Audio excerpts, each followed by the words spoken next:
When you receive your weaving kit, you'll receive a loom and different yarns. You'll also receive a tapestry or weaving comb and a tapestry needle. You're going to receive a variety of yarns. Some will be used for the vertical yarns, which are called the warp, and then the others will be used for the horizontal yarns, which are called the weft. The warp is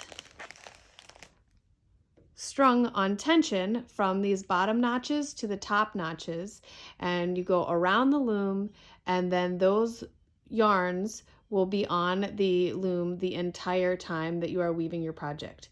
The weft yarns can be changed throughout the project and will be going horizontal, and they intersect the warp at a 90-degree angle.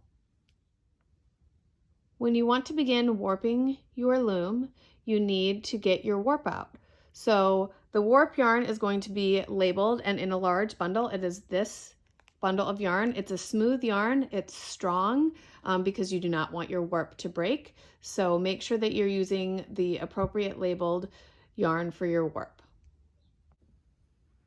Now that we're ready to warp our loom, you need to be aware of a few terms. So these notches here on the edges of your loom are going to be where your yarn or warp is starting and ending. Okay, so we're going to start on the left side and end on the right side.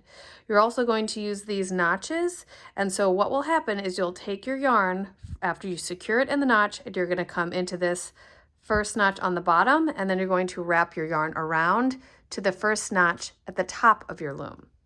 You can also unball your yarn in different ways. How we're going to do this is there should be an end coming out of the center, and there's also an end that's tucked in on the side. We want to use the end coming out of the center for this warping process because we want it to come out in a smooth motion.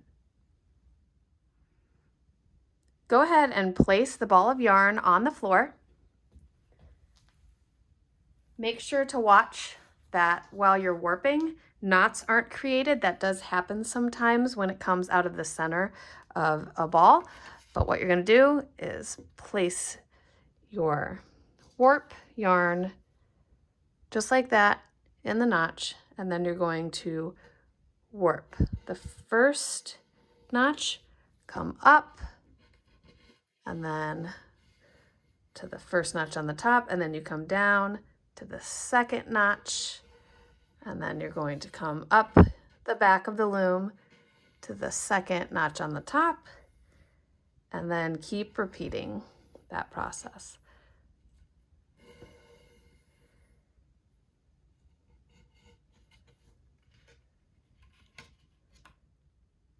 Make sure while you're warping that you're keeping even tension as you're going from the front to the back and in between each notch.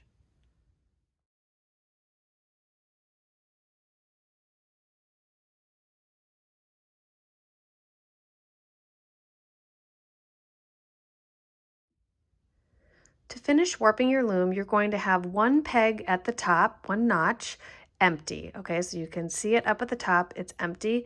And then when you come from this last one on the bottom here, you're going to come up and then come down through that notch, and then you can cut your tail.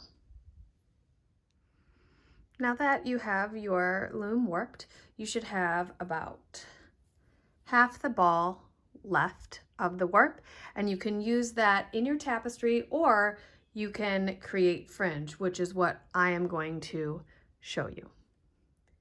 Keep in mind when you're weaving this tapestry, it is one of a kind and a unique design by you. So just because something is demonstrated doesn't mean that you have to do the exact same action, but I will be giving you the basis of how to create a tapestry. A brief overview on tapestry. Tapestry traditionally is a weft-faced fabric once it's woven. So what that means is the warps that you just threaded your loom with won't be seen when the finished fabric is completed.